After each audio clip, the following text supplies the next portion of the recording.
پیر صاحب آپ صاحب مسند بھی ہیں، روحانی اعتبار سے کیا اہمیت ہے اور سخاوت جو ہے وہ کس طرح انسان کے باطنی معاملات پر اثر انداز ہوتی ہے، اور اگر اس کو اختیار نہیں کرتا ہے تو اس کی جو روحانی منازل ہیں اس میں فرق آتا ہے یا نہیں آتا ہے، کیا فرماتے ہیں؟ جی بالکل، دیکھیں کہ سخی جو ہے جب اللہ کا دوست ہے، اور قرآن مجید میں متقین کی صفات کو بیان کیا گیا ہے کہ متقی لوگ ہی سخی ہوتے ہیں، اور جب سخی جو ہے وہ ضروری نہیں وہ مال سے ہی سخاوت کرے۔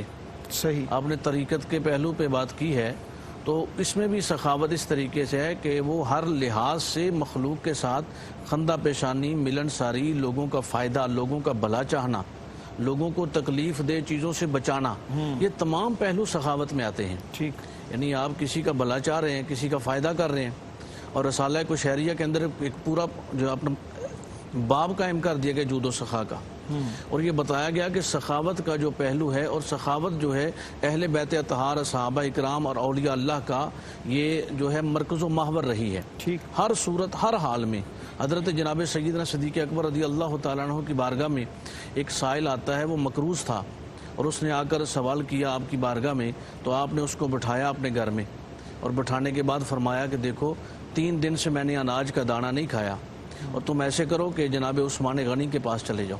اللہ، جب وہ شخص جناب سیدنا عثمان غنی رضی اللہ تعالیٰ عنہ کے دروازے پہ جاتا ہے تو اندر سے آوازیں آ رہی ہیں، جناب سیدنا عثمان غنی بچوں کو جھڑک رہے تھے کہ تم دودھ بھی میٹھا پیتے ہو اور اس میں شہد بھی ڈال لیتے ہو، 2 میٹھی چیزیں لیتے ہو۔ اور اس بندے کے ذہن میں یہ خیال آیا کہ بھئی یہ مجھے کیا دیں گے، ان کے گھر کا تو پہلے یہ حالت ہے۔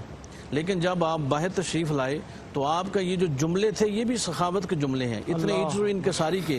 آپ نے فرمایا کہ بھئی میں کسی کام میں لگا ہوا تھا اور میرے باہر آنے میں تاخیر ہوئی ہے اور تمہیں میرا انتظار کرنا پڑا ہے، اب آؤ۔ جب آپ کو بٹھا لیا، اس مکروز کو اپنے کمرے کے اندر جا کر بٹھایا چٹائی پہ، تو اس نے سوال کیا۔ اس کے سوال سے پہلے سب سے پہلی بات کیا تھی؟ یہ آج بھی آستانوں پہ، درگاہوں پہ، خانقاہوں پہ جو دسترخوان لگتا ہے، یہ سخاوت کی سب سے بڑی مثال ہے۔ آپ نے اس کو، جو سائل آیا تھا، اس کو آتے ہی دودھ پیش کیا اور اس میں شہد ڈال کر دیا، اور اس کے بعد کھجور کا حلوہ پیش کر دیا۔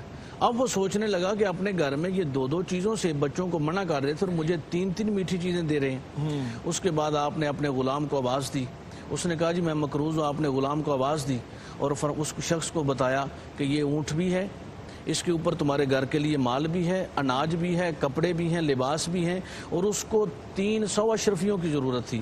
آپ نے فرمایا 600 اشرفیاں اس پہ موجود ہیں، اور یہ اپنا اونٹنی بھی لے جا۔ وہ کہتا ہے جی واپس کرنے کون آئے گا؟ آپ نے فرمایا ہم واپس کرنے کے لیے نہیں دیتے، یہ تمہیں ہی دے رہے ہیں سب کچھ۔ تو یہ سخاوت جو ہے، اسی طرح یہ فیضان جب اولیاء اللہ کے پاس آتا ہے، اولیاء اللہ کی یہ فطرت ثانیہ بن جاتی ہے۔ میرے جد اعلیٰ حضرت خواجہ صوفی اللہ رکھا شاہ قلندر رحمۃ اللہ تعالی علیہ فرمایا کرتے تھے کہ سخی اللہ کا نائب ہوتا ہے۔ اور آپ یہ پنجابی کا ایک محاورہ وہ اکثر آپ بولا کرتے تھے، آپ فرماتے تھے پلے رزق نہیں بنتے پنچھی تے درویش، جنہ توکل رب تے خرچ انہاں نو ہمیش۔ یعنی جو اللہ کا ولی ہے، جو پارسا ہے، جو برگزیدہ ہے، وہ ہر حال میں اللہ کی مخلوق کو فائدہ دینے کی کوشش میں رہتا ہے۔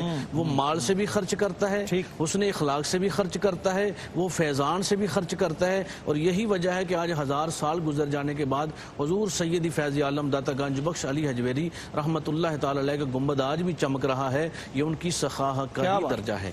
سبحان اللہ، سبحان اللہ۔